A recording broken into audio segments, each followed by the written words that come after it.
les scientifiques avancent une théorie fascinante. Et si l'ensemble de notre univers se trouvait en réalité à l'intérieur d'un trou noir? Ce concept, appelé cosmologie des trous noirs, suggère que l'univers observable, tout ce qui nous entoure, pourrait être logé au sein d'un trou noir, lui-même situé dans un univers parent, ou même dans un multivers. Ce multivers pourrait à son tour appartenir à un ensemble encore plus vaste, et ainsi de suite, à la manière de poupées russes. Cela semble relever de la science-fiction, mais cette hypothèse repose sur des faits intrigants. En retraçant l'histoire de notre monde, les scientifiques expliquent que tout aurait commencé par une singularité. Imaginez réduire progressivement une gigantesque sphère. À un moment donné, elle deviendrait extrêmement dense avant de s'effondrer. Bien qu'il soit difficile d'imaginer cela, l'espace permet de compresser des quantités inimaginables de masse dans un point minuscule. Ce point, appelé singularité, contient la matière compressée dans un espace infiniment réduit, plus petit qu'un atome, tout en conservant l'intégralité de sa masse, celle de tout l'univers, tout en n'occupant quasiment aucun volume. À l'intérieur de cette singularité, les conditions sont si extrêmes que les lois classiques de la physique cessent de s'appliquer. Tout ce que nous connaissons, le temps, l'espace, la matière, s'effondre, rendant tout processus au-delà de ce point totalement incompréhensible pour notre logique actuelle. Ainsi, les scientifiques estiment que ce fut le point de départ de notre univers. Lorsque le Big Bang se produisit, ce minuscule point contenant tout ce qui existe s'est étendu, jusqu'à couvrir l'ensemble de l'espace. C'est à partir de là que l'univers tel que nous le connaissons a commencé à se former. Or, selon les chercheurs, une singularité similaire existerait également au cœur des trous noirs. La relativité générale affirme qu'un trou noir se forme lorsqu'un objet de très grande taille, comme une étoile, s'effondre sous l'effet de son propre poids. Plus la masse est importante, plus la gravité s'intensifie. Dans le cas d'une étoile colossale, des dizaines de fois plus massive que notre Soleil, ce point minuscule développe une gravité phénoménale. C'est cette force qui attire tout ce qui l'entoure et déforme si profondément la structure de l'espace-temps qu'elle crée l'apparence d'un trou dans l'univers. Ce serait le centre d'un trou noir. Un point où toutes ces choses se rassemblent et sont écrasées dans une singularité infiniment dense. Alors, notre univers pourrait-il être un simple point de singularité, niché à l'intérieur d'un immense trou noir, lui-même situé dans un autre univers? Ce serait véritablement stupéfiant. Mais il n'est pas si facile de comprimer un objet au point de déformer littéralement l'espace-temps. Il faudrait une pression extrême. Si vous vouliez créer un petit trou noir à l'échelle humaine, il faudrait réduire cet objet à la taille d'un noyau atomique. Pour obtenir un trou noir de la taille d'un pois chiche, il faudrait compresser l'intégralité de notre planète. Mais notre univers est constitué à 99% d'espace vide, avec des milliards de kilomètres de néant entre les étoiles. Si vous regroupiez toute la matière de l'univers, le résultat serait étonnamment compact. Tout ce qui nous entoure, y compris les galaxies, étoiles, planètes et poussières, tiendrait dans un cube de seulement 1 milliard d'années-lumière de côté. À titre de comparaison, la Voie lactée mesure à elle seule 100 000 années-lumière. C'est dire si la matière est rare dans l'univers. Cependant, à une telle densité, ce tout serait d'une masse absolument colossale. Cette masse s'effondrerait probablement en un trou noir. Et voici la partie surprenante. Ce trou noir aurait à peu près la même taille que l'univers lui-même, avec une masse et une énergie équivalentes. De plus, il posséderait la même densité moyenne. Le rayon d'un trou noir s'accroît avec sa masse. Plus il avale, plus il grandit. Mais paradoxalement, sa densité diminue à mesure qu'il se développe. Pour une taille aussi conséquente que celle de l'univers, il serait en réalité plutôt clairsemé. Et ce n'est pas la seule coïncidence. Nous avons un concept baptisé le rayon de Hubble, ou horizon des événements cosmologiques. Si l'on imagine notre univers observable comme une gigantesque bulle, son bord représenterait la zone la plus éloignée de l'univers que nous puissions percevoir. C'est un peu comme quand vous vous tenez dans un champ et tentez de voir au loin. Vos yeux décrivent un cercle, c'est la même idée. Il pourrait y avoir plus au-delà de ce point, mais cela restera à jamais un mystère. Au-delà de cet horizon, la lumière provenant des régions lointaines de l'univers ne pourra jamais atteindre notre monde. Cela est dû à la vitesse limitée de la lumière et à l'expansion trop rapide de l'espace entre nous et ces régions. C'est comme courir vers quelque chose tout en étant poussé en arrière, par un vent d'une force démesurée. Tant que nous restons sur Terre, nous serons à jamais coupés de ces lointaines frontières de l'univers. Les trous noirs possèdent quelque chose de terriblement similaire. appelé l'horizon des événements, ou le rayon de Schwarzschild. Il s'agit du point de non-retour. C'est cette ligne imaginaire qui est souvent représentée sous forme de contours lumineux autour des trous noirs. Tout ce qui franchit cet horizon des événements, tombant à l'intérieur, est irrémédiablement perdu. Ni lumière, ni matière, ni information ne peuvent en sortir. La gravité des trous noirs est bien trop puissante, ce qui en fait des aspirateurs cosmiques parfaits. Comme nous l'avons évoqué précédemment, si nous créions un trou noir de la taille de l'univers, il posséderait la même masse et le même rayon d'horizon des événements. Bien que certains scientifiques pensent qu'il s'agit là de simples coïncidences, d'autres estiment que cela pourrait être un indice suggérant que notre univers se trouve à l'intérieur d'un trou noir. Cette théorie avance également que notre univers ne serait pas le seul.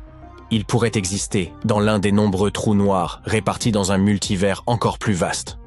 Dans ce modèle insensé, chacun de ces univers, tant le nôtre que celui de notre monde parent, pourrait être le berceau de son propre univers, régi par un ensemble distinct de lois physiques et de structures. Ce serait une chaîne étrange. Il existe une théorie qui avance que des univers pourraient naître à l'intérieur des trous noirs, en quelque sorte. Elle est connue sous le nom de théorie d'Einstein-Cartan. Cette théorie aborde aussi la question de la singularité, mais sous un angle différent. Elle postule que, au lieu de se condenser en un point infiniment dense, la matière pourrait générer un trou de verre. Ce dernier serait une sorte de tunnel à travers l'espace et le temps. Ce trou de verre, aussi connu sous le nom de pont d'Einstein-Rosen, pourrait relier deux régions distinctes de l'univers. Dans ce scénario, un côté du tunnel correspondrait au trou noir, tandis que de l'autre côté, un tout nouvel univers pourrait être en train de se former. Ainsi, il pourrait fonctionner comme une téléportation. Dès que vous franchissez l'horizon des événements, vous seriez transporté vers ce nouveau monde. Mais dans ce cas, il devrait y avoir une sorte d'ouverture. Certains chercheurs ont imaginé cela et l'ont nommé un trou blanc. Bien que cela n'existe pas réellement, du moins à notre connaissance, il pourrait être possible, quelque part de l'autre côté. Ce trou blanc fonctionnerait comme la sortie d'un trou de verre, une zone où la matière est constamment expulsée au lieu d'être aspirée. Cela signifie que vous ne pourriez rien y jeter, tout serait immédiatement rejeté. Tout cela reste purement théorique, bien entendu. Ces idées s'intègrent bien dans le concept du Big Bounce. Cette théorie propose qu'au lieu que notre univers ait commencé par un unique Big Bang, il aurait rebondi à partir d'un état antérieur de contraction. Vous vous souvenez de l'analogie de la balle comprimée ? Peut-être qu'il existait une autre balle univers, comprimée jusqu'à une taille minuscule, avant de rebondir et de s'étendre à nouveau. Ainsi, au lieu d'un univers né de rien, nous pourrions vivre dans un univers qui serait le recyclage cosmique d'un autre. Il existe aussi une autre version de cette théorie, parfois appelée cosmologie par onde de choc. Cette idée soutient que le Big Bang pourrait avoir été provoqué par une explosion à l'intérieur d'un trou noir. Cela aurait donné naissance à l'univers en expansion que nous voyons aujourd'hui. À mesure que l'univers s'étend et que la densité de matière diminue, le trou noir pourrait finir par se transformer en trou blanc. L'inverse d'un trou noir, où la matière est expulsée au lieu d'être aspirée. Mais même si ces connexions sont fascinantes, elles ne constituent pas des preuves. Il n'existe pas d'expérience ni d'observation qui pourrait valider ou invalider ces théories audacieuses. Elles restent donc, pour l'instant, de simples spéculations. Mais au moins, c'est amusant de spéculer. On ne se rend pas forcément compte à quel point le nom d'Uranus peut être tordant pour un anglophone. Et oui, pour eux, c'est la planète Uranus. Pourtant, les choses auraient pu suivre un autre cours. À l'origine, Uranus devait porter le nom noble et imposant de George en hommage au roi George III, conformément aux souhaits des astronomes. Mais ils ont finalement renoncé à cette idée, et aujourd'hui, Uranus est souvent la cible de moqueries. Si vous calculez le coût total d'une mission spatiale et que vous le rapportez au poids de sa cargaison, vous obtiendrez des chiffres vertigineux. En 2016, d'après les experts, il fallait compter 10 000 $ pour expédier une livre de matériel dans l'espace. Mais désormais, les coûts se sont envolés. Le fret des vaisseaux Cygnus dépasse les 43 000 $ par livre, tandis que les nouvelles capsules de SpaceX affichent un tarif avoisinant les 27 000 $. Vous trouvez excessif de payer 5 $ pour une bouteille d'eau à l'aéroport. Imaginez alors qu'une bouteille d'eau dans l'espace coûterait entre 9 000 et 43 000 $, et cela uniquement pour sa livraison. En ce qui concerne l'eau dans l'espace, elle était autrefois considérée comme une ressource extrêmement rare. Cependant, la réalité est tout autre. De la glace d'eau se trouve un peu partout dans notre système solaire. Il n'est donc pas nécessaire de payer des sommes astronomiques pour une bouteille à 43 000 $. Cette glace se cache dans les comètes, les astéroïdes et même dans des cratères peu visibles sur Mercure et la Lune. Il reste toutefois incertain que ces réserves soient suffisantes pour soutenir des colonies humaines. Mars, par exemple, recèle de la glace à ses pôles, dissimulée sous la poussière et le givre en surface. De plus petits corps célestes, tels qu'Encelade, la lune de Saturne ou la planète naine Cérès, renferment également de la glace. Les chercheurs de la NASA estiment même qu'il pourrait exister une forme de vie sur Europe, la lune de Jupiter, car sa croûte glacée pourrait bien cacher de l'eau liquide. Bien qu'Europe soit beaucoup plus petite que la Terre, elle pourrait abriter un océan suffisamment vaste pour contenir 2 fois plus d'eau que l'ensemble des océans terrestres réunis. En 2009, des chercheurs étudiant un vaste nuage de gaz et de poussière au cœur de notre galaxie ont fait une découverte des plus surprenantes. Ils ont identifié la présence de formiate d'éthyle dans ce nuage. Cette molécule chimique est à l'origine de la saveur agréable des framboises et dégage un parfum qui rappelle celui du rhum. Par ailleurs, une région voisine regorge d'éthanol, la même substance que l'on retrouve dans les boissons alcoolisées. En fait, il y aurait dans cette région suffisamment d'alcool pour offrir à chaque habitant de la Terre 300 000 pintes de bière quotidienne, et ce, pour le prochain milliard d'années. Aussi étonnant que cela puisse paraître, il existe bel et bien un trou noir sur Terre. En effet, la création d'un trou noir en laboratoire s'est avérée une démarche incontournable. L'observation des trous noirs dans l'espace réel étant encore hors de portée, il n'a été possible de les étudier qu'en les recréant artificiellement dans des environnements contrôlés. Un groupe de scientifiques néerlandais a entrepris d'explorer la mystérieuse théorie du rayonnement de Hawking, développée par le célèbre physicien du même nom.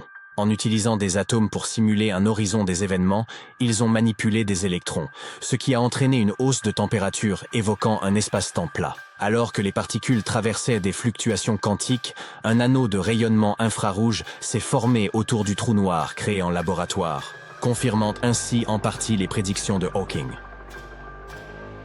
Cela peut paraître incroyable, mais il est tout à fait possible d'être allergique à la Lune.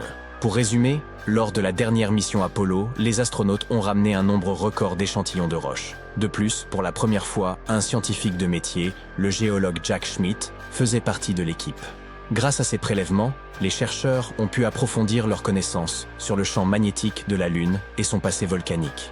Durant l'expédition, il est apparu que Jack Schmitt souffrait d'une allergie à la poussière lunaire. Cette poudre fine et abrasive s'agrippait à son équipement et à sa peau, provoquant une irritation de ses sinus, de son nez, de ses yeux et de sa gorge pendant plusieurs heures après le retrait de son casque. Les étoiles à neutrons sont d'une densité prodigieuse, se résumant essentiellement à un amas de neutrons comprimés dans un espace extrêmement restreint. Si vous pouviez en prélever une cuillère à café, cette matière pèserait davantage que l'ensemble de la population mondiale réunie. Pour égaler la densité d'une étoile à neutrons, il nous faudrait tous nous comprimer dans un espace aussi minuscule qu'un morceau de sucre. Non merci. Lorsqu'il est question de l'espace, nous avons souvent tendance à croire que la Terre et la Lune sont très proches. Pourtant, en réalité, il serait possible d'intercaler l'ensemble des autres planètes de notre système solaire entre elles. La distance moyenne qui les sépare est d'environ 384 000 km. Même en additionnant les diamètres des 7 planètes, il resterait encore un peu d'espace libre, soit environ 8000 km. En 2011, des scientifiques ont réalisé une découverte révolutionnaire en identifiant un immense réservoir d'eau dans l'espace. Ce volume d'eau, équivalent à 140 000 milliards de fois celui de tous les océans terrestres, suffirait à fournir à chaque personne sur Terre l'équivalent de l'eau contenue sur une planète, multiplié par 20 000. Ce réservoir a été localisé à proximité d'un trou noir massif, connu sous le nom de quasar, qui attirait de la matière tout en émettant de l'énergie. Cette eau s'est formée par des ondes énergétiques ayant provoqué la collision entre des atomes d'hydrogène et d'oxygène et se trouve à environ 12 milliards d'années-lumière de nous. Lorsque le rover Curiosity a immortalisé son premier coucher de soleil sur Mars en 2015, l'excitation des scientifiques était palpable. Contrairement à ce que l'on pourrait imaginer, les couchers de soleil sur la planète rouge ne sont pas teintés de rouge, mais d'un bleu saisissant. Selon la NASA, cette couleur résulte de la manière dont la poussière martienne agit comme un filtre naturel, permettant à la lumière bleue de traverser tout en bloquant les tons plus chauds, tels que le jaune, l'orange et le rouge. Vénus tourne beaucoup plus lentement que la Terre. Il lui faut 243 jours pour effectuer une rotation complète sur elle-même, et sa rotation s'effectue dans le sens inverse de celle de notre planète. Malgré cette lenteur, Vénus boucle son orbite autour du Soleil en seulement 225 jours, en raison de sa proximité avec celui-ci. Ainsi, aussi surprenant que cela puisse paraître, une année sur Vénus est en réalité plus courte qu'un jour. Il est facile de croire que le ciel nocturne devrait être entièrement constellé d'étoiles sans aucune zone d'obscurité. Cette idée est connue sous le nom de paradoxe d'Olbers, en hommage à l'astronome allemand Heinrich Wilhelm Olbers. Ce dernier pensait que si l'univers était infini, immuable et éternel, nous devrions effectivement apercevoir des étoiles dans toutes les directions où notre regard se pose. Cependant, il s'avère que l'univers n'est ni infini, ni immuable, ni intemporel. C'est Edwin Hubble qui a découvert que l'univers était en pleine expansion, et le rayonnement fossile du Big Bang nous révèle que l'univers a environ 13,8 milliards d'années. Imaginez un instant toutes les bougies d'anniversaire. La raison pour laquelle nous ne voyons pas d'étoiles dans toutes les directions est simple. Certaines d'entre elles sont trop éloignées, ou n'ont pas existé assez longtemps pour que leur lumière nous parvienne. Pendant la mission lunaire Apollo 16, Ken Mattingly, le pilote du module de commande, a eu une petite frayeur lorsqu'il s'est aperçu que son alliance avait disparu. L'équipage a cherché désespérément dans tout le vaisseau spatial, sans succès. Ce n'est que le 9e jour, alors que Mattingly effectuait une sortie extravéhiculaire, que la bague a été aperçue flottant près de l'écoutille. Charles Duke a tenté de la rattraper, mais l'a manquée. Par chance, elle a rebondi sur le casque de Mattingly et est tombée dans les mains de Duke. Bien que cette anecdote se soit bien terminée, il reste de nombreux objets abandonnés là-haut, y compris une brosse à dents qui flotte quelque part. Mercure, déjà la plus petite planète de notre système solaire, sans compter Pluton bien entendu, est également la deuxième plus dense après la Terre. Fait surprenant, elle rétrécit et devient encore plus dense. Pendant longtemps, les scientifiques pensèrent que la Terre était la seule planète présentant une activité tectonique. Mais tout a changé avec le passage de la sonde Messenger près de Mercure, qui nous a offert un relevé détaillé de la planète. En 2016, Messenger a découvert des formations en forme de falaise, appelées escarpements de failles. Comme elles sont encore relativement petites, les scientifiques estiment qu'elles sont récentes, ce qui suggère que Mercure continuerait de se contracter. 4 milliards et demi d'années après la naissance du système solaire. Il y a une dizaine d'années, l'astronaute italien Luca Parmitano a frôlé la noyade lors d'une sortie dans l'espace, à cause d'une fuite d'eau non résolue. Personne ne comprenait comment l'eau avait pu pénétrer dans son casque. La NASA a mené une enquête qui a duré plusieurs mois, sans parvenir à identifier la cause exacte de cette infiltration. Des astronomes ont découvert le trou noir stellaire, le plus massif jamais repéré dans notre galaxie, la Voie lactée. Ce monstre de l'espace est 33 fois plus grand que le Soleil et se trouve à 2000 années-lumière de nous. Jusqu'à présent, le plus grand trou noir stellaire que nous connaissions à l'intérieur de notre galaxie était environ 20 fois plus gros que notre étoile en termes de masse. Quant au trou noir moyen de masse stellaire, il est généralement 10 fois plus gros que le Soleil. Les scientifiques de la mission Gaïa de l'Observatoire européen austral ont repéré ce trou noir géant après qu'une étoile s'est mise à osciller alors qu'elle était en orbite dans cette zone. Le trou noir a été baptisé Gaïa BH3. La proximité de cet objet spatial avec la Terre en fait le deuxième trou noir le plus proche de notre planète jamais découvert. Le plus proche s'appelle Gaïa BH1. Il se trouve à environ 1560 années-lumière de nous. Ce voisin peu rassurant a une masse d'environ 9,6 fois celle du Soleil. Cela signifie qu'il est bien plus petit que le trou noir nouvellement découvert. Gaïa BH3 est situé dans la constellation de l'Aigle. Depuis la Terre, il semble avoir la forme de ce rapace. il est intéressant de noter que les astronomes ne s'attendaient pas à ce qu'un trou noir de grande masse se trouve si près de la Terre et reste indétecté pendant si longtemps. C'est vrai, nous pouvons probablement admettre que ce trou noir stellaire n'est rien en comparaison des trous noirs supermassifs, comme celui qui domine le centre de la Voie lactée. Il s'agit de Sagittarius A étoile. La masse de ce géant de l'espace est 4,2 millions de fois supérieure à celle du Soleil. Alors qu'un trou noir stellaire se forme lors de l'effondrement d'une étoile, les trous noirs supermassifs ont leur propre façon de voir le jour. Ils résultent généralement de la fusion de trous noirs, dont la taille n'a cessé de croître. Mais nous en reparlerons plus tard. Tout d'abord, parlons un peu plus de la formation des trous noirs stellaires. Lorsque les étoiles approchent de la fin de leur vie, elles gonflent, perdent beaucoup de masse et se refroidissent pour former ce que l'on appelle des naines blanches. On pense que des trous noirs stellaires aussi massifs que Gaia BH3 se forment lorsqu'une étoile ne contient pas d'éléments lourds et ne perd pas autant de masse au cours de sa vie. Ces étoiles sont dites pauvres en métaux. Du coup, au lieu de se refroidir en naine blanche, cette étoile s'effondre en trou noir. Le compagnon de Gaia BH3 est une étoile très pauvre en métaux. Cela suggère que l'astre qui s'est effondré et a formé BH3 était également pauvre en métaux. Les astronomes connaissent une cinquantaine de trous noirs stellaires dans la Voie lactée. Certains trous noirs sont plus grands que d'autres. Vous voyez, l'univers est rempli de trous noirs. Certains sont disséminés au hasard dans les galaxies. D'autres, ces géants que nous appelons trous noirs supermassifs, se trouvent au centre des galaxies. Alors que les trous noirs stellaires ne sont généralement que quelques fois plus gros que le Soleil, ces monstres de l'espace peuvent peser entre 1 million et 1 milliard de masses solaires. Bien qu'ils soient beaucoup plus lourds que notre étoile, ils sont concentrés dans une zone relativement petite, à l'échelle cosmique bien sûr, de la taille de notre système solaire. Certains astronomes pensent que les trous noirs supermassifs pourraient se former à la suite de la collision et de l'effondrement simultané de plusieurs étoiles, tandis que d'autres experts affirment que ces objets spatiaux auraient commencé à se développer il y a plusieurs milliards d'années. Au départ, une petite graine apparaît quelque part dans l'espace, puis sa masse augmente progressivement jusqu'à former un trou noir. Cette graine y parvient grâce au processus d'accrétion, qui consiste à rassembler de plus en plus de matière autour d'elle. Outre l'absence d'informations précises sur la formation des trous noirs, il y a également ce que l'on nomme le paradoxe de l'information. Si un trou noir a une certaine masse, et comme nous le savons, ces objets spatiaux en ont beaucoup, alors, selon la première loi de la thermodynamique, il devrait avoir une température.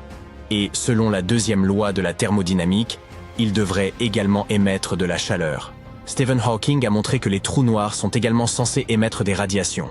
Aujourd'hui, ce type de rayonnement est appelé rayonnement de Hawking. Il se formerait selon lui à la frontière d'un trou noir. Mais après avoir démontré cela, Hawking a relevé un paradoxe. Si un trou noir est capable de s'évaporer, cela signifie qu'une partie de l'information qu'il contient s'évapore elle aussi à jamais. Le problème est que l'information contenue dans le rayonnement thermique d'un trou noir est dégradée. Elle ne répète aucune information relative à la matière engloutie. Une telle perte irréversible d'information contredit l'un des principes de base de la mécanique quantique. Les systèmes physiques qui changent avec le temps ne peuvent pas créer ou détruire d'informations. Cela signifie que quelque chose nous échappe. Les physiciens et les mathématiciens ont essayé de trouver des idées différentes, mais ils ont abouti à des résultats assez étranges. Certains ont même affirmé que l'univers pourrait être holographique. Cela signifie que l'univers que nous connaissons et aimons est en fait le résultat d'interactions mystérieuses à la frontière infiniment éloignée. Je vous l'avais dit, les trous noirs sont vraiment étranges. En même temps, nous avons trouvé des objets spatiaux qui semblent avoir les mêmes propriétés que les trous noirs. Par exemple, regardez cette image du trou noir M87 étoiles. Il ressemble vraiment à un objet physique. Et si en fait les trous noirs n'existaient pas? Il existe une idée selon laquelle les trous noirs seraient en fait des gravastars, un mélange de gravité, de vide et d'étoiles. Cette théorie a été proposée pour la première fois en 2001 par Émile Motola et Powell O'Masur. Ils ont émis l'hypothèse qu'à un moment donné, lors de l'effondrement d'une grande étoile, la gravité intense pourrait transformer sa matière. Ce phénomène est similaire à celui qui se produit lorsque des atomes sont refroidis, à un niveau tel qu'ils commencent à se comporter comme un seul superatome. Une étoile pourrait donc s'effondrer jusqu'au point d'horizon des événements, ou point de non-retour, et sa matière serait alors transformée en un nouvel état. Elle exercerait une pression extérieure suffisante pour empêcher l'étoile de s'effondrer en une singularité, défiant ainsi les lois de la physique. Dans les gravastars, une coquille indestructible ultra fine, ultra froide et ultra obscure entoure un espace-temps fortement enveloppé. Cette nouvelle forme de matière s'avère très durable, mais elle est aussi un peu flexible, comme une bulle. Ainsi, tout ce qui est piégé par l'intense gravité d'un gravastar et qui s'y écrase est oblitéré puis assimilé à la coquille de cette étrange structure spatiale. L'un des avantages de la théorie des gravastars est qu'elle permet de s'affranchir des paradoxes liés à l'information et aux singularités. Mais même si cette idée semble plutôt cool, elle n'explique pas les phénomènes que nous observons. Et nous avons bel et bien observé quelque chose qui ressemble à des trous noirs. D'autre part, regardez cette ombre. Elle n'est pas causée par la lumière piégée dans l'horizon des événements. Il s'agit d'un phénomène légèrement différent, connu sous le nom de décalage vers le rouge gravitationnel. Ce phénomène fait perdre de l'énergie à la lumière lorsqu'elle traverse une région dotée d'un puissant champ gravitationnel. Il pourrait donc s'agir d'un gravastar. Lorsque la lumière émise par les régions proches de ces objets alternatifs atteint nos télescopes, la majeure partie de son énergie est déjà perdue dans le champ gravitationnel, ce qui provoque l'apparition de cette ombre. Et pourtant, comme pour les trous noirs, les choses se compliquent lorsque l'on ajoute la rotation à l'équation. De nombreux experts sont convaincus que les gravastars ne pourraient pas rester stables lors de leur rotation. Mais attendez, c'est de plus en plus bizarre. Certains suggèrent que l'intérieur des gravastars pourrait contenir toute une série de coquilles plus épaisses. Ces coquilles sont connues sous le nom de nestars, un peu comme une poupée matriochka. Bien sûr, ces théories ne sont pas encore parfaites. Les astronomes doivent encore faire beaucoup d'efforts pour construire des modèles fonctionnels. Il est également possible que les trous noirs existent à côté des gravastars. Dans ce cas, nous sommes confrontés à un autre problème. Comment faire la distinction entre les deux? Selon certaines théories, ces différents types d'objets spatiaux devraient émettre des rayonnements gravitationnels très différents. Et c'est en observant ces rayonnements que nous pourrions déterminer si nous nous trouvons en présence d'un gravastar ou d'un trou noir classique.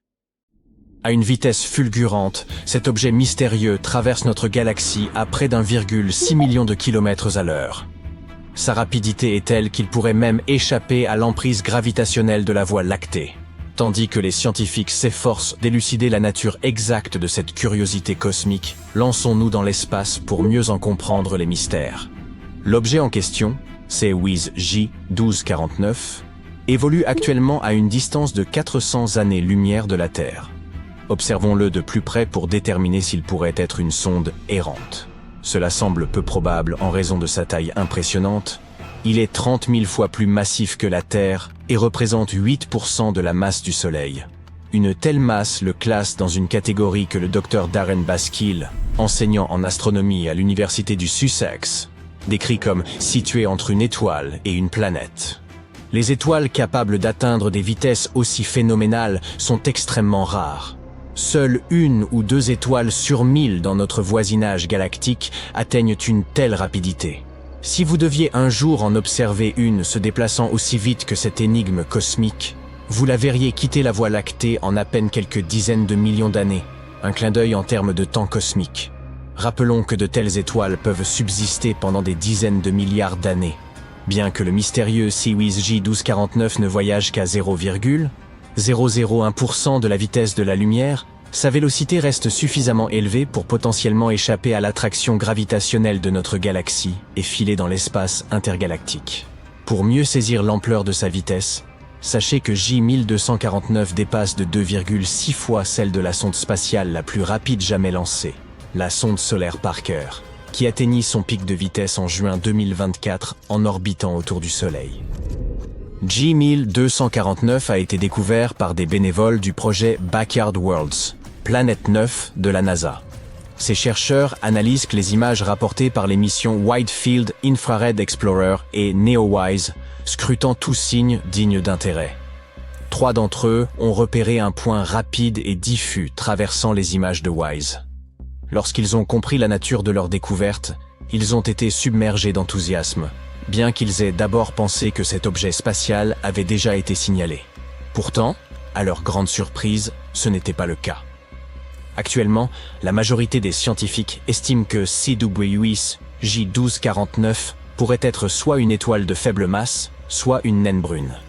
Ce type d'étoile, plus grand qu'une planète, n'a cependant pas la taille nécessaire pour entretenir une fusion nucléaire en son cœur, comme le fait notre Soleil. En d'autres termes, ces astres n'ont pas une masse suffisante pour que leur noyau puisse brûler son carburant stellaire et rayonner. C'est pour cette raison que les naines brunes, souvent qualifiées de étoiles ratées, sont plus petites et plus froides que le Soleil. Elles présentent même des atmosphères complexes, similaires à celles des planètes, comportant notamment des nuages et des molécules telles que l'eau. Afin de vérifier cette hypothèse, les astronomes ont poursuivi leurs observations à l'aide de télescopes terrestres. Ils ont rapidement détecté une composition chimique inhabituelle pour l'objet, affichant des niveaux de fer et d'autres métaux bien inférieurs à ceux des étoiles ou des naines brunes ordinaires. Cela a conduit la NASA à émettre une hypothèse audacieuse.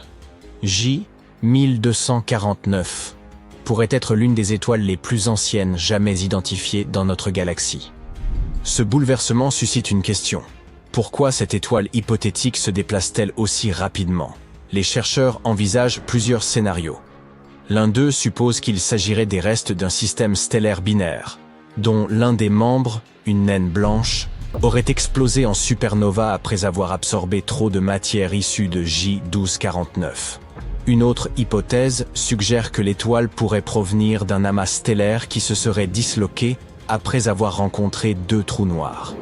Selon les spécialistes, l'une des manières d'atteindre une telle vélocité est de se diriger vers un objet massif, mais sans l'atteindre, ce qui produit un effet de fronde gravitationnelle. Ce phénomène est exploité pour faire accélérer les sondes spatiales, leur permettant d'explorer le système solaire dans une échelle de temps raisonnable. La vitesse de J1249 pourrait s'expliquer par un mécanisme similaire. L'étoile aurait pu naître dans le noyau surpeuplé de la galaxie, filer vers une autre étoile sans la percuter, et gagner ainsi une vitesse extrême. Laissons désormais les astronomes poursuivre leurs investigations pour confirmer cette hypothèse fascinante. Pendant ce temps, dirigeons-nous vers le système binaire 55 Cancri, situé à 41 années-lumière de la Terre. Ce système héberge une planète étonnante. 55 Cancri, alias Janssen. Cette super-Terre, 8 fois plus massive que notre planète, orbite autour de son étoile en un peu plus de 17 heures, soit une année bien plus courte qu'un jour terrestre. En outre, la planète est 25 fois plus proche de son étoile que Mercure ne l'est du Soleil, ce qui explique que sa surface atteigne une température infernale de 2400 degrés Celsius. C'est suffisamment chaud pour faire fondre la plupart des métaux connus. En 2010, des chercheurs ont découvert que l'étoile haute de 55 Cancri présentait un rapport carbone-oxygène particulièrement élevé. Si ce même rapport s'appliquait également à la planète, celle-ci pourrait receler d'immenses quantités de carbone, et le plus incroyable, ce carbone pourrait exister sous forme de diamant. Cela ferait de 55 Cancri une véritable planète joyau. Malheureusement, des études ultérieures ont révélé que ce rapport carbone-oxygène était moins extrême qu'on ne l'avait initialement pensé, rendant peu probable l'existence d'un monde incrusté de gemmes. Toutefois, la composition des planètes ne reflète pas toujours exactement celle de leur étoile haute. Si un processus externe avait enrichi la quantité de carbone sur 55 Cancri, elle pourrait tout de même rester la planète la plus précieuse de l'univers. Cela vaudrait certainement le détour. Mais laissons derrière nous cette planète diamant pour nous rendre à Vega, l'une des étoiles les plus brillantes et les plus importantes du ciel nocturne. La luminosité des autres étoiles est évaluée par rapport à celle de Vega, sur une échelle où sa propre magnitude se situe à 0. Une étoile de magnitude 1 est 2,5 fois moins lumineuse que Vega, tandis qu'une étoile de magnitude -1 est 2,5 fois plus brillante. Vega a également été une étoile polaire, bien que ce ne soit plus le cas. Aujourd'hui, l'axe de la Terre pointe vers Polaris, l'étoile du Nord. Cependant, l'inclinaison axiale de la Terre dessine un cercle sur une période d'environ 26 000 ans, et Vega redeviendra l'étoile polaire d'ici environ 12 000 ans. Patience. Ce qui distingue véritablement Vega des autres étoiles, c'est qu'elle n'a pas une forme sphérique parfaite. Contrairement au Soleil, qui tourne lentement et est pratiquement sphérique, Vega effectue une rotation complète en seulement 12 heures et demie. Cette rotation rapide provoque un renflement équatorial, lui donnant une apparence ovoïde. Et maintenant, préparez-vous à la rencontre la plus périlleuse de toutes. Mais avant cela, un avertissement s'impose. Bien que l'espace soit d'une immensité inconcevable, il est extrêmement peu densément peuplé. La densité moyenne de l'univers équivaut à 6 protons dans un volume d'1 mètre cube. Certaines régions, appelées vides ou supervides, contiennent encore moins de matière. Ces zones sont colossales. Elles peuvent s'étendre sur 30 à 300 millions d'années-lumière, et presque rien ne s'y trouve. On trouve également dans l'univers des endroits où le temps et l'espace se déforment de façon à défier toute compréhension humaine, comme les systèmes de trous noirs binaires, où 2 trous noirs massifs gravitent autour l'un de l'autre avant de finir par fusionner. À mesure qu'ils se rapprochent en spirale, ils émettent de puissantes ondes gravitationnelles qui se propagent à travers l'espace-temps. La première détection de ces ondes a été réalisée en 2015 par le Laser Interferometer Gravitational Wave Observatory, LIGO, lorsqu'il a enregistré la collision finale d'une paire de trous noirs. Durant les 20 millisecondes précédant la fusion, ces trous noirs ont libéré plus d'énergie gravitationnelle que la totalité de l'énergie émise par toutes les étoiles de l'univers observables pendant la même période. Mais l'univers a bien plus à offrir. En explorant davantage, vous pourriez tomber sur des exoplanètes comme Coro T7b, où des nuages de roches se forment et déversent des pluies de pierres, ou KILT 9b, la planète la plus chaude connue, avec des températures de surface atteignant les 4300 degrés Celsius, ou encore Trait 2b, la planète la plus sombre jamais découverte. Elle absorbe plus de 99% de la lumière qu'elle reçoit, la rendant plus noire que le charbon. Ainsi, à l'échelle vaste et presque insondable du cosmos, des objets rapides et mystérieux, des planètes étranges et des vides immenses nous rappellent combien il reste encore à découvrir de l'univers. Trou noir, une énigme qui a intrigué les scientifiques et captivé notre imagination pendant des décennies. Mais qu'y a-t-il à l'intérieur d'un trou noir? Est-ce un vide? Un gouffre sans fond? Un univers parallèle? Nous ne le savons pas encore avec certitude, mais les scientifiques ont peut-être quelques idées. Écoutons-les donc. Imaginez ceci. Dans l'immensité de l'espace, il y a une étoile supermassive, brillant intensément comme un diamant. Mais comme toutes les bonnes choses, la fête de cette étoile ne peut pas durer éternellement. Finalement, elle s'épuise en combustible et disparaît dans une explosion. Littéralement. L'étoile s'effondre sous sa propre gravité, créant une implosion. Maintenant, cet effondrement est si intense qu'il crée un gouffre sans fond dans l'espace, comme un affaissement de terrain. C'est ce que nous appelons un trou noir. La zone ultime du sans échappatoire, absorbant tout dans son voisinage, y compris la lumière. Imaginez-vous en train de vous approcher d'un trou noir. Le trou noir lui-même n'émet aucune lumière, mais vous pouvez remarquer un éblouissant spectacle de feux d'artifice cosmiques l'entourant. Le disque d'accrétion. C'est comme un carrousel céleste de gaz et de poussière tourbillonnant dans une danse envoûtante autour du trou noir. Les incroyables forces gravitationnelles attirent toute cette matière de leur environnement, créant cette fournaise céleste. Bien sûr, il est très peu probable que vous ayez survécu dans cet endroit. Les températures ici atteignent des millions de degrés. De plus, il y a constamment des rayons X éblouissants et des radiations à haute énergie qui peuvent être détectées par des télescopes sur Terre. Mais imaginons que vous ayez survécu, d'une manière ou d'une autre.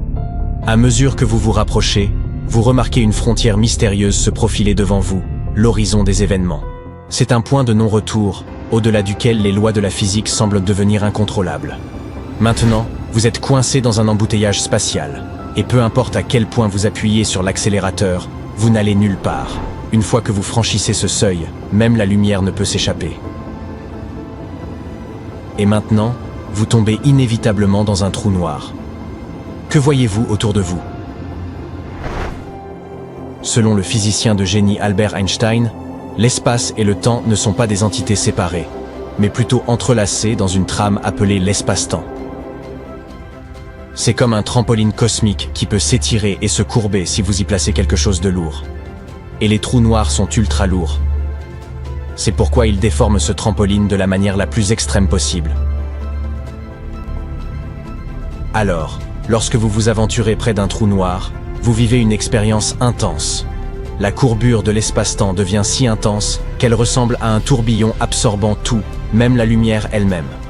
Tout autour de vous ressemble à une maison des fêtes spatiales avec des couleurs déformées et des rayons de lumière qui ne cessent de changer. Tout cela vous donne l'impression de faire le moonwalk sur un tapis roulant. De plus, la courbure de l'espace-temps autour d'un trou noir est si extrême qu'elle crée un phénomène appelé dilatation du temps. Le temps près d'un trou noir avance à un rythme différent de celui du reste de l'univers. Plus vous vous approchez du trou noir, plus le temps s'écoule lentement, comme un effet de ralenti. Et plus vous tombez profondément, plus les choses deviennent étranges. Les lois de la physique semblent se désintégrer sous vos yeux. Mais supposons que vous ayez réussi à survivre à toute cette folie. Où tombez-vous exactement? Qu'est-ce qui vous attend de l'autre côté? Y a-t-il même un autre côté? Alors que vous vous aventurez plus profondément dans ce maelstrom céleste, vous atteignez un point insaisissable et mystérieux appelé la singularité. C'est le cœur d'un trou noir. Un endroit où toute la matière et l'énergie sont écrasées en un point unique, d'une densité inimaginable. Imaginez compresser la masse d'étoiles entières en quelque chose qui est essentiellement une pointe d'aiguille. Et maintenant que vous êtes là, oubliez les règles habituelles de la physique. Bienvenue dans un nouveau royaume, où le connu s'effondre et où l'inconnu prend le relais. Alors, à quoi ressemble cet inconnu? Eh bien, il y a quelques théories. Tout d'abord, cela pourrait être une passerelle vers d'autres dimensions. Et s'il y avait de multiples univers cachés à l'intérieur des trous noirs, comme des poupées russes? Selon cette théorie, l'intérieur d'un trou noir pourrait être un portail vers un univers parallèle avec son propre ensemble de lois physiques et de possibilités. Cet univers parallèle pourrait être radicalement différent de notre propre monde. Quelle idée à couper le souffle! Ou que dire des trous de verre? Imaginez des trous noirs formant un système de métro spatial, reliant différentes régions de l'espace et du temps entre elles. Ces théories suggèrent que l'attraction gravitationnelle extrême d'un trou noir pourrait créer un trou de verre. Un tunnel qui pourrait vous transporter vers une autre galaxie, ou même dans le passé ou le futur. C'est comme trouver un passage secret dans un jeu vidéo. Ce n'est pas tout. Certains scientifiques proposent qu'à l'intérieur d'un trou noir, nous pourrions trouver de la matière exotique. Une matière étrange avec des propriétés bizarres, ou une densité d'énergie négative. Si tel est le cas, cela défierait notre compréhension de l'univers. Et enfin, l'une des théories les plus déroutantes est qu'un trou noir pourrait en réalité mener à un trou blanc. Imaginez, alors que vous tombez plus loin, vous vous retrouvez soudainement dans un spectacle spatial d'une luminosité aveuglante. Vous êtes dans un trou blanc. C'est une fontaine qui projette de la matière, de l'énergie et de l'information dans l'univers avec insouciance. Le berceau de nouveaux univers. Vous voyez, alors que les trous noirs sont connus pour leur horizon des événements, les trous blancs ont un anti-horizon des événements. Avec les trous noirs, tout peut entrer et rien ne peut sortir. Avec les trous blancs, c'est l'inverse. Ils repoussent tout. Les trous blancs sont des objets hypothétiques. Leur existence n'a pas encore été prouvée. Mais s'il s'avère qu'ils existent, ils pourraient être connectés aux trous noirs. Cela a du sens. Les trous noirs aspirent tout, et les trous blancs devraient prendre leur matière de quelque part. Et toute cette matière et énergie sortant du trou blanc pourrait potentiellement former de nouveaux univers. Avec les trous noirs, ils pourraient former un cycle universel de création. La fin d'un univers mène à la naissance d'un autre. Toutes ces théories sont belles et fascinantes. Mais voilà le hic. Il n'existe toujours pas de preuves concrètes de l'une d'entre elles. Les trous noirs restent l'un des plus grands mystères de notre monde. Malheureusement, étudier ces bêtes mystérieuses n'est pas facile. Ils sont extrêmement insaisissables, et c'est l'un des plus grands défis pour les scientifiques.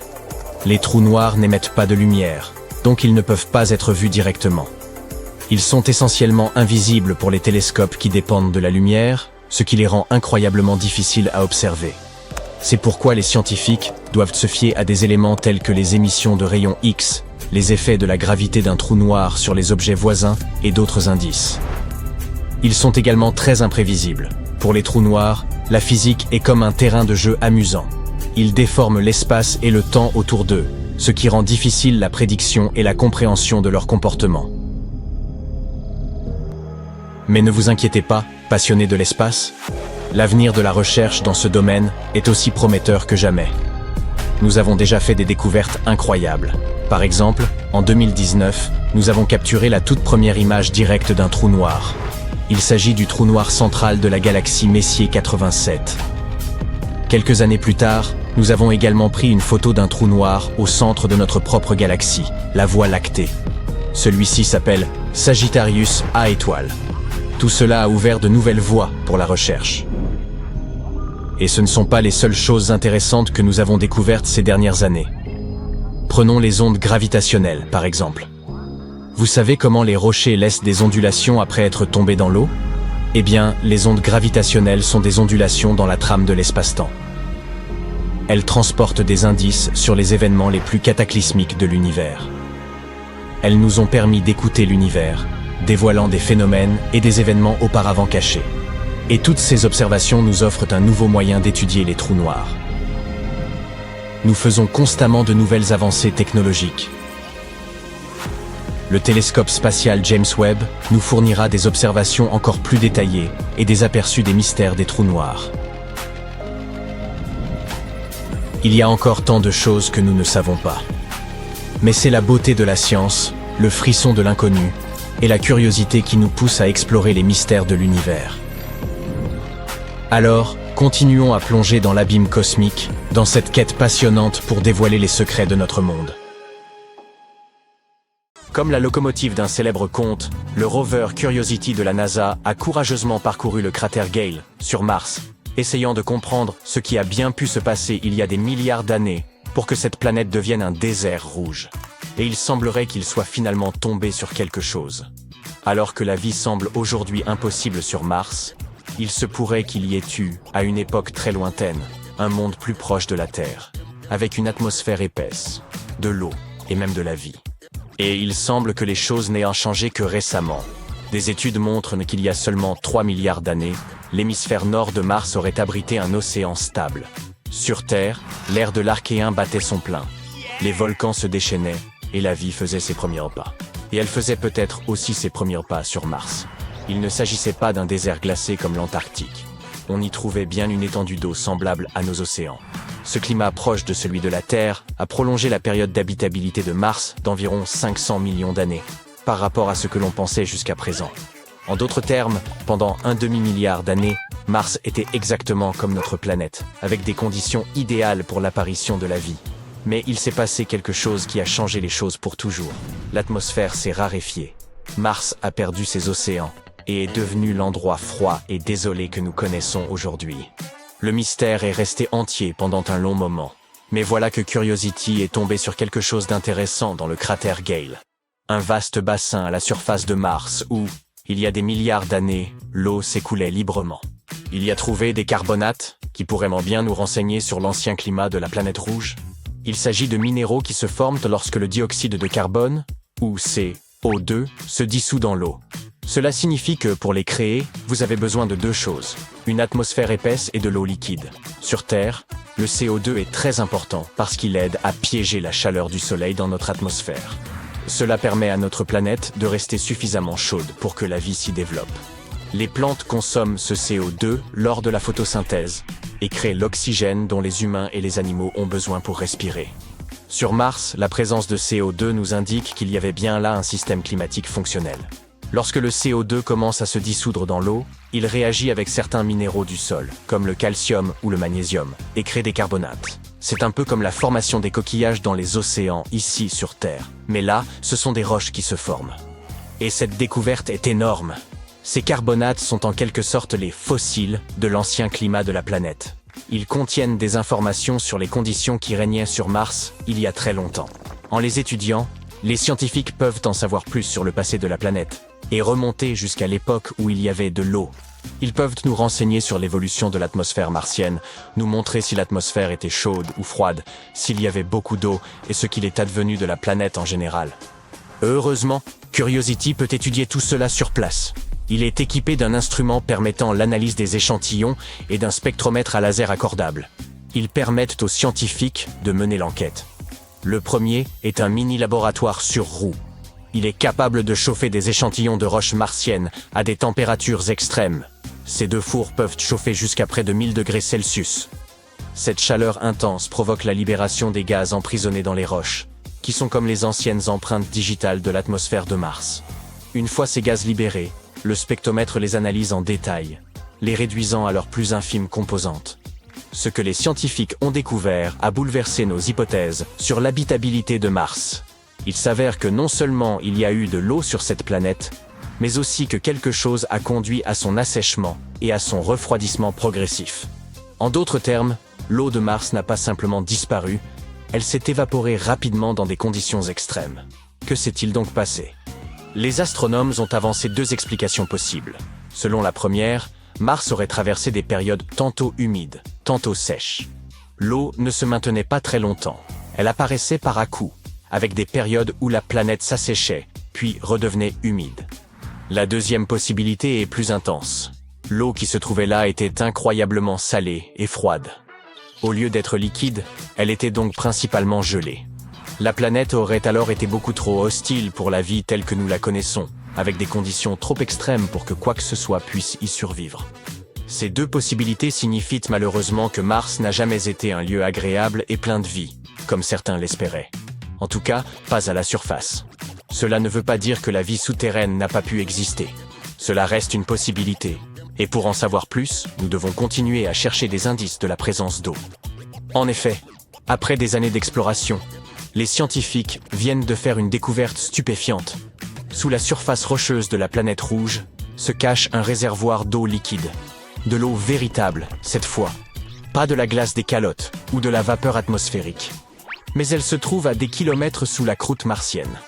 Cette découverte provient des données recueillies par l'atterrisseur InSight de la NASA. Il a passé 4 ans à écouter les subtiles secousses de la planète. Oui, il y a des tremblements de terre sur Mars. Il a analysé plus de 1300 secousses. Grâce à lui, les scientifiques ont pu cartographier la façon dont les ondes sismiques se déplacent sur la planète. Et ils ont ainsi découvert des poches d'eau liquide enfouies entre 9,7 et 19,3 km sous la surface. Pas un lac unique, mais plusieurs bassins. Ces méthodes sont les mêmes que celles que l'on utilise sur Terre pour trouver de l'eau, du pétrole et du gaz. Ils ont ainsi pu reconstituer le système souterrain martien. En effet, une partie de l'eau de la planète s'est échappée dans l'espace lorsque Mars a perdu son épaisse atmosphère protectrice. Cependant, cette découverte nous apprend que toute l'eau n'a pas disparu, mais qu'elle s'est simplement enfoncée dans les profondeurs du sol, où elle se trouve encore aujourd'hui. Si près du but, mais encore hors de portée. C'est un grand pas en avant. L'eau est la molécule la plus importante lorsqu'il s'agit de façonner le destin d'une planète. De plus, même si nous avons dit que Mars ne grouillait pas de vie autrefois, cela n'enlève rien à la possibilité que certaines formes puissent bel et bien exister aujourd'hui. Si de l'eau liquide existe encore dans les profondeurs de la planète, des microbes pourraient-ils s'y cacher ?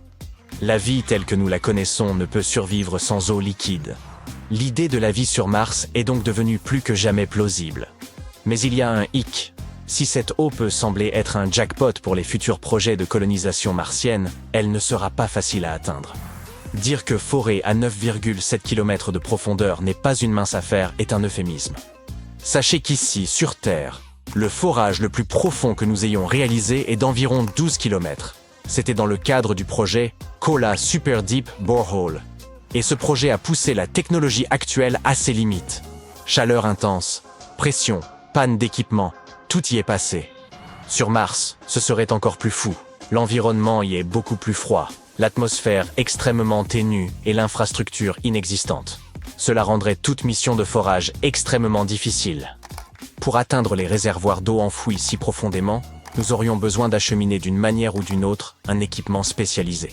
Cet équipement devrait être capable de supporter un froid extrême, une faible pression et une gravité différente. Et tout cela devrait bien sûr fonctionner à distance et, de préférence, ne pas se détériorer. Et l'opération nécessiterait des tonnes d'énergie.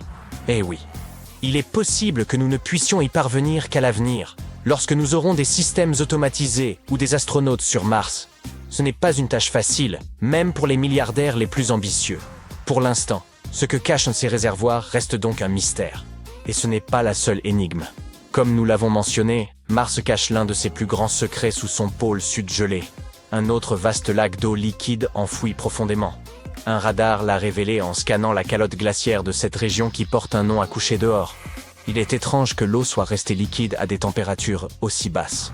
C'est probablement dû à la chaleur géothermique qui règne sous la surface. Et il pourrait y avoir de la vie là aussi.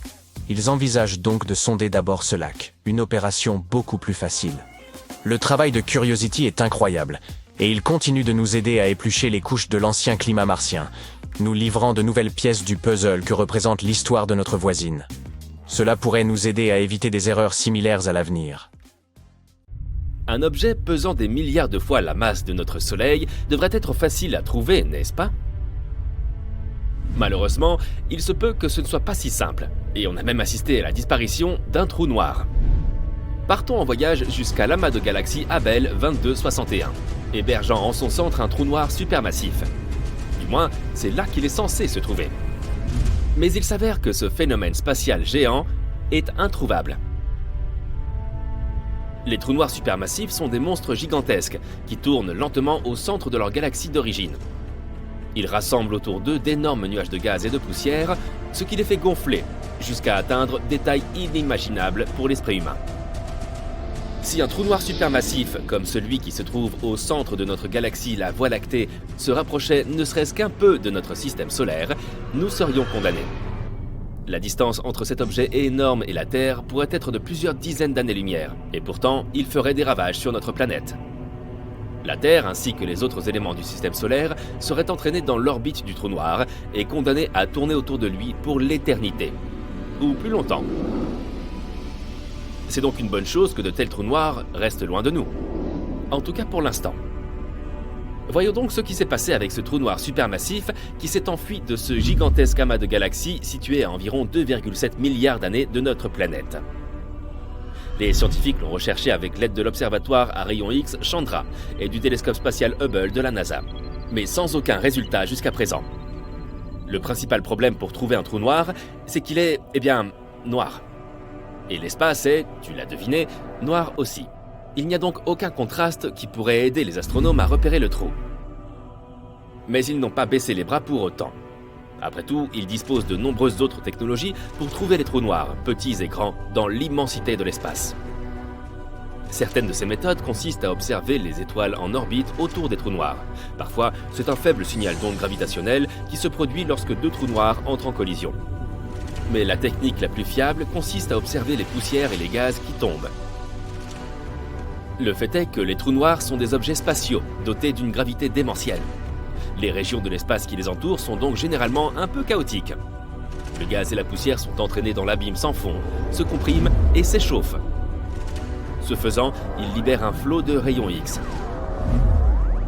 Les astronomes recherchent donc des sources très brillantes de rayons X dans l'univers. Il y a de fortes chances qu'il s'agisse des derniers soupirs d'amas de matière géants avant qu'ils ne disparaissent dans un trou noir. Alors, pourquoi les scientifiques ne trouvent-ils pas de telles signatures de rayons X laissées par le trou noir d'Abell 2261 ? L'un des aspects les plus mystérieux de sa disparition est que les radiotélescopes ont repéré certains signes de panache massif de matière surchauffée, projetés à un moment donné au cours des 50 derniers millions d'années. Ces panaches ont très probablement été provoqués par un grand trou noir, qui est aujourd'hui introuvable. Pour l'instant, on ne peut faire que des suppositions. Peut-être que deux trous noirs de taille moyenne sont entrés en collision, poussant le géant nouvellement fusionné hors du centre de la galaxie.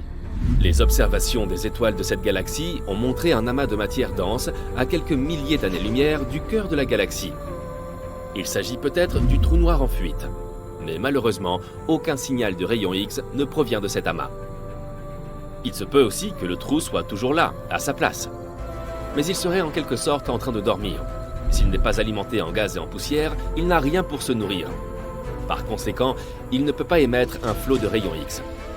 Mais là encore, l'explication « ne pas déranger, trou noir en train de dormir » n'est pas très satisfaisante. Pourquoi ne reçoit-il pas sa nourriture spatiale? Que s'est-il passé il y a 50 millions d'années? Quel est cet amas de matière qui s'éloigne à toute vitesse du centre de la galaxie?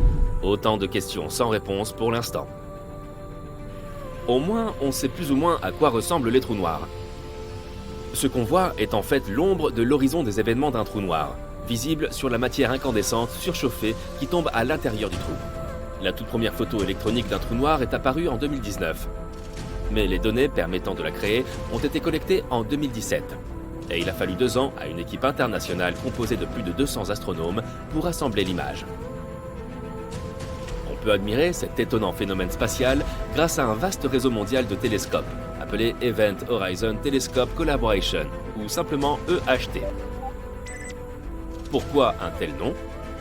C'est que l'horizon des événements est un point de non-retour à la périphérie d'un trou noir.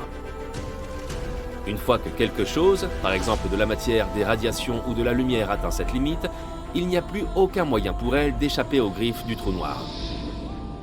Quoi qu'il en soit, pour capturer la toute première image d'un trou noir, les scientifiques ont créé un télescope virtuel, qui s'est avéré aussi grand que notre planète, en combinant la puissance de 8 puissants radiotélescopes. Ce n'était pas une mince affaire. Les chercheurs ont dû pointer simultanément les télescopes dans un ordre méticuleusement planifié à l'aide d'horloges atomiques précises réglées sur chaque télescope. De plus, pour réduire au minimum les risques de pluie et de mauvais temps, ils ont construit ces télescopes dans des régions très arides, comme le désert d'Atacama au Chili et le pôle Sud. Chaque jour d'observation, le télescope recueille environ 350 téraoctets de données. C'est 10 fois la quantité de données collectées chaque jour par le Grand Collisionneur de Hadron. Mais parlons un peu plus des trous noirs eux-mêmes. Il existe des trous noirs stellaires, plus petits mais encore plus dangereux que leurs pairs supermassifs. Ils apparaissent lorsque des étoiles qui n'ont plus rien à manger s'effondrent sur elles-mêmes. Si une étoile était assez grosse, elle se comprime toujours plus et voilà. Un petit trou noir stellaire apparaît. En dépit de son nom trompeur, il est toujours 5 à plusieurs dizaines de fois plus lourd que le Soleil. Contrairement à leurs cousins massifs, les hypothétiques mini-trous noirs pourraient être vraiment minuscules, pas plus gros qu'un atome. Même dans ce cas, un seul de ces minuscules trous noirs aurait la taille d'un millier de SUV. Selon une théorie, des tonnes de micro-trous noirs auraient pu être créés juste après le Big Bang et le début de l'univers. Certains scientifiques vont même jusqu'à dire que 2 mini-trous noirs traversent notre planète chaque jour. Il existe un trou noir supermassif en plein milieu de notre galaxie, la Voie lactée. Il s'appelle Sagittarius A étoile, et il est 4,3 millions de fois plus lourd que le Soleil. Et non, nous ne serons pas attirés par ce trou. Il se trouve à plus de 26 000 années-lumière de la Terre, trop loin pour avoir une quelconque influence sur notre planète. Toutefois, les astronomes ont récemment découvert que ce trou noir supermassif pourrait avoir des fuites. Si c'est vrai, cela signifie probablement que Sagittarius A étoile n'est pas un géant endormi, comme on le pensait auparavant. Il est peut-être encore actif, et les fuites enregistrées par les scientifiques pourraient être dues au fait que le trou noir hoquette en avalant des nuages de gaz. Si tu te trouves un jour près d'un trou noir, prépare-toi à ce que le temps ralentisse considérablement. Cela peut te convenir si tu n'es pas impatient de vieillir, mais ne te laisse pas entraîner au-delà du point de non-retour. Un autre danger lié à la présence d'un trou noir est qu'il se comporte comme un énorme volcan galactique. De temps en temps, les trous noirs s'enflamment. Mais au lieu de cracher de la lave, ils produisent d'énormes quantités d'énergie. Et cela crée des trous béants dans la matière et le gaz environnant. Il y a peu, des scientifiques ont découvert l'un des plus grands cratères de l'univers. Les radiotélescopes et les télescopes à rayons X ont détecté un trou noir supermassif qui a piqué une colère il y a très longtemps. Cela s'est produit dans un amas de galaxies situé à environ 390 millions d'années-lumière de la Terre. Le cratère laissé derrière lui, qui était en fait un trou creusé dans le gaz chaud de l'amas, pourrait contenir 15 fois la Voie lactée.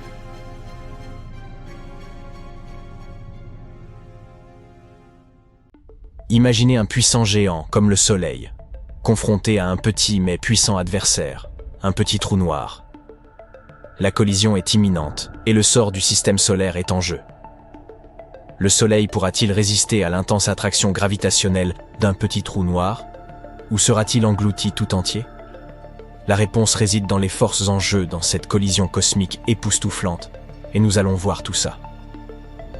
Tout d'abord, qu'est-ce qu'un trou noir? Un trou noir est une région de l'espace où la gravité est si forte que rien, pas même la lumière, ne peut s'en échapper. Comme un aspirateur cosmique, il absorbe tout ce qui s'approche de lui.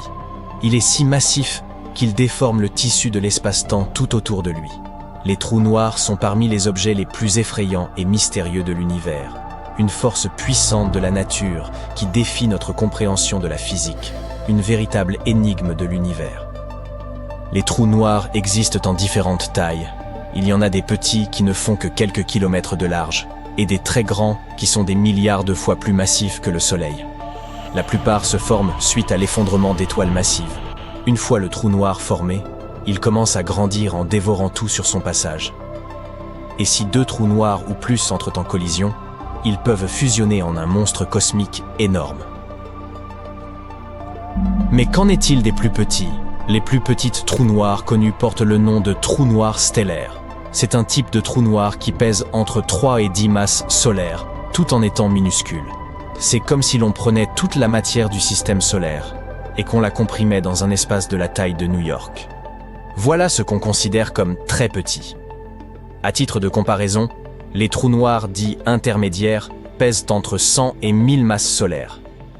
Et les trous noirs supermassifs ont une masse égale à des milliards de soleils, et sont incroyablement grands. Ainsi, les trous noirs stellaires ne sont rien comparés à ces monstres. Imaginez une étoile massive, plus grande que notre Soleil, avec un cœur composé de combustible nucléaire et brillant de 1000 feux et à haute température. Cependant, à mesure que l'étoile consomme son carburant, la gravité prend le dessus et commence à comprimer l'étoile. Plus elle la comprime, plus sa température augmente.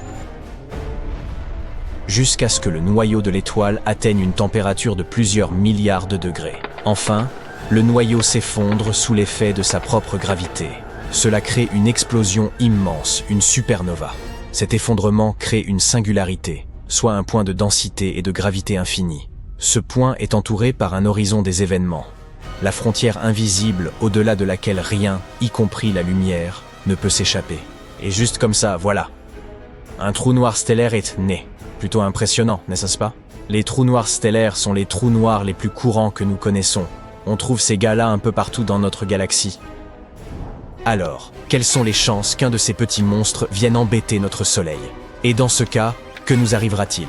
Eh bien, en réalité, la probabilité que le Soleil entre en collision avec un trou noir est incroyablement faible. C'est même presque impossible. Bien que les trous noirs stellaires soient dans le type de trou noir le plus courant dans notre univers, ils ne sont pas du tout communs. La probabilité que le Soleil et un trou noir se croisent est si rare que vous auriez plus de chances de gagner au loto 2 fois de suite, et ce serait beaucoup moins agréable. À l'heure actuelle, le trou noir le plus proche de notre système solaire est Gaïa BH1. Il est environ 10 fois plus lourd que notre Soleil, et il se trouve à environ 1600 années-lumière de nous, ce qui représente pas mal de chemin. On peut donc dire que notre Soleil n'a pas grand-chose à craindre, mais il ne faut jamais dire jamais, n'est-ce pas? Comme avec n'importe quel événement astronomique, nous devons comprendre les différentes manières dont quelque chose comme cela pourrait se produire. Par exemple, un trou noir vagabond pourrait traverser notre système solaire, comme le font régulièrement les comètes et les astéroïdes. Malheureusement, contrairement à ces objets, les trous noirs sont invisibles et ne peuvent être détectés que par leur attraction gravitationnelle. Ce n'est donc pas comme si nous verrions un grand trou noir menaçant se précipiter vers nous. Plutôt, nous ne le remarquerions que par les perturbations qu'il causerait dans les orbites des différents objets à proximité. Alors, que faire maintenant? Nous savons que le Soleil est une étoile massive et lumineuse au centre de notre système solaire. Il a environ 4,5 milliards d'années et dispose de suffisamment de carburant pour durer encore 5 milliards d'années. Cette étoile est tellement grande qu'il est même impossible de se représenter son immensité. En fait, si vous mettiez toutes les planètes de notre système solaire dedans, il resterait encore pas mal de place. Et il est tellement massif qu'il contient presque 100% de la masse totale du système solaire. Il est donc difficile d'imaginer comment un petit trou noir insignifiant, des milliers de fois plus petit que notre étoile, pourrait la dévorer. Et vous avez raison, cela n'arrivera pas. Du moins, pas complètement.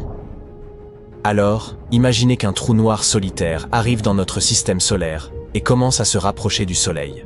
À mesure qu'il se rapproche, son immense gravité commence à tirer de la matière de la surface du Soleil. Le Soleil commence à s'étirer et à se déformer. On appelle ça la spaghettification. Imaginez un élastique étiré jusqu'à ce qu'il casse. C'est à peu près ce qui lui arriverait.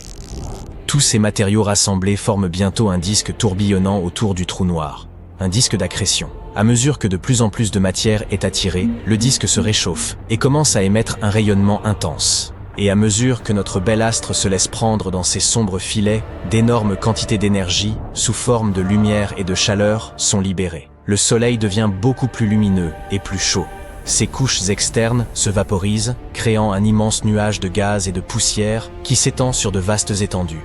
Un vrai feu d'artifice cosmique, mais avec des conséquences terribles. Ce serait en effet un très impressionnant spectacle, mais nous ne serions pas là pour l'admirer. Comme vous l'avez peut-être deviné, la Terre passerait un sale quart d'heure. La radiation intense et la matière solaire provoqueraient d'immenses feux de forêt, et la chaleur intense vaporiserait les océans. Notre planète baignerait dans un flux constant de particules à haute énergie, et l'atmosphère serait ionisée. En résumé, les chances de survie de toute forme de vie seraient proches de zéro. Et cette collision aurait des conséquences considérables, non seulement pour la Terre, mais pour tout le système solaire. La radiation intense et la chaleur vaporiseraient tout sur leur passage. Toutes les planètes seraient détruites. Mais le Soleil étant un objet beaucoup plus grand qu'une étoile typique, il ne se laisserait pas complètement dévorer par le trou noir. Il serait considérablement déformé et perturbé, ça oui. La gravité intense du trou noir entraînerait l'arrachement de ses couches externes, créerait une explosion massive, un événement de rupture par effet de marée. Mais de toute manière, à la fin, le trou noir l'emporterait. Il grandirait et un nouveau disque d'accrétion se formerait autour de lui. Comme nous l'avons vu, la collision du Soleil avec un trou noir, qu'il soit minuscule ou stellaire, serait un événement catastrophique. Mais heureusement, comme nous l'avons déjà mentionné, la probabilité d'une telle collision est extrêmement faible. Cependant, cela ne signifie pas que nous devions arrêter d'étudier les trous noirs et leur impact potentiel sur l'univers. Plus nous en apprenons sur ces objets mystérieux, mieux nous sommes équipés pour comprendre et prédire leur comportement. Alors continuons à rechercher, explorer et observer les profondeurs de l'espace. Et qui sait, peut-être qu'un jour nous tomberons sur un trou noir très curieux qui s'approchera un peu trop du Soleil. Espérons que d'ici là, nous soyons déjà sur une planète lointaine.